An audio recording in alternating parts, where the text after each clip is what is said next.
Assalamualaikum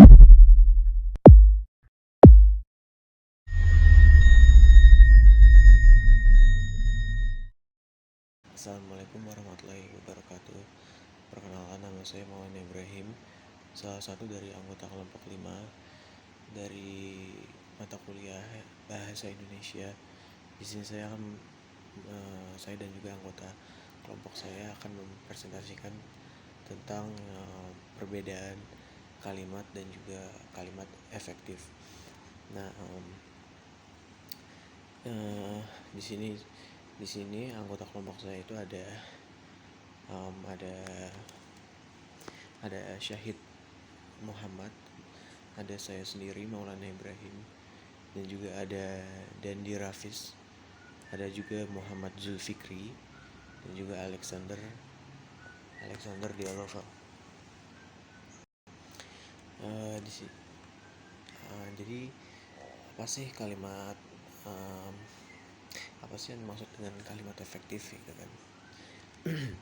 Kalimat efektif itu adalah kalimat yang mampu menyampaikan pesan dengan jelas dan tepat sasaran tanpa kelebihan kata-kata yang tidak perlu. Ya, singkatnya itu kayak kalimat efektif yang bisa diartikan sebagai kalimat yang to the point atau singkat dan juga jelas, juga padat. Nah, dalam konteks penggunaan bahasa yang lebih formal, kalimat efektif itu mengutamakan kesederhanaan dan kejelasan.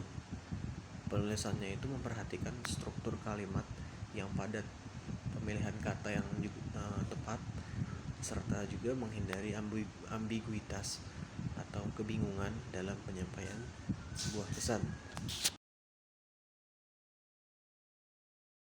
Ciri-ciri kalimat efektif itu ada 3. Jadi yang pertama itu singkat, jelas, tepat, dan padat.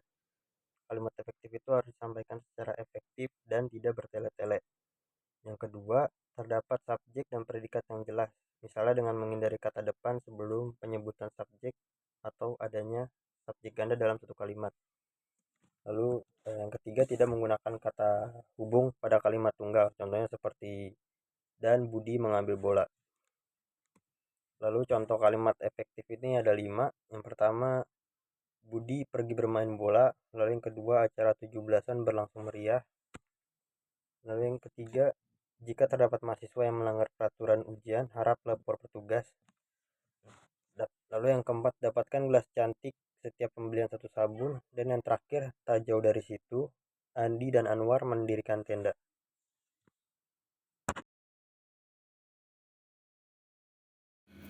Nah, lalu bagaimana dengan kalimat tidak efektif?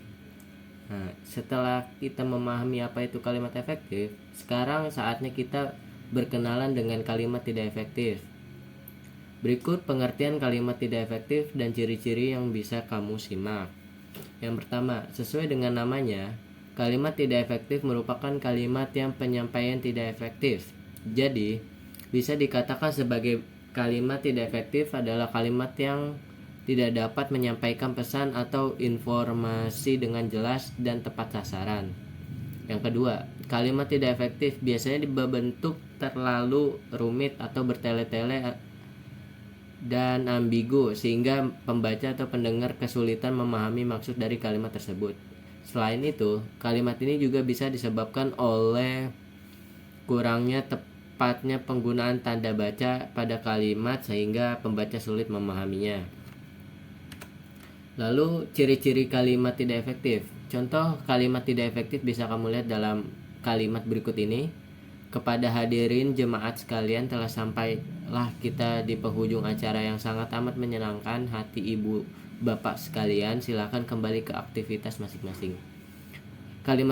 Kalimat tersebut tidak efektif karena terdapat banyak pengguna kata jamak yang membuat inti kalimat sulit dipahami. Selain itu, tidak ada juga penggunaan tanda baca yang digunakan. Jadi, bisa disimpulkan bahwa ciri-ciri kalimat tidak efektif adalah bertele-tele, banyak menggunakan kata jamak, menggunakan tanda baca yang kurang tepat, dan memiliki subjek dan predikat yang kurang jelas.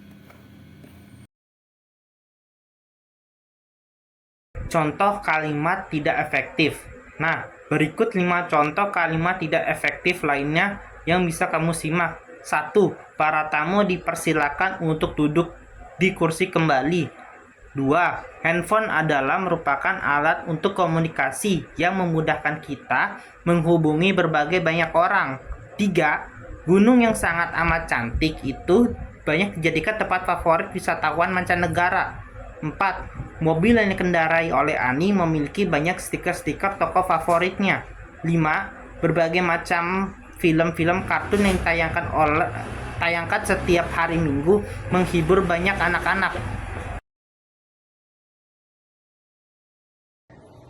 Perbedaan kedua jenis kalimat di antaranya adalah kalimat efektif, padat dan singkat, lebih mudah dipahami, memiliki unsur lengkap dan eksplisit. Minimal ada subjek dan predikat. Harus bersifat logis dan bisa diterima dengan akal sehat. Lebih jelas dan ringkas kalimatnya.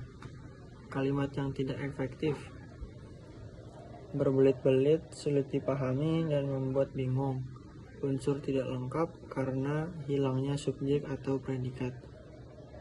Bermakna tidak logis, susunan kalimat rancu karena tidak sesuai dengan struktur bahasa Indonesia. Ya, jadi itu saja untuk presentasi dari kelompok kami. Sekiranya bila ada kurang dan lebihnya mohon maaf. Wassalamualaikum warahmatullahi wabarakatuh.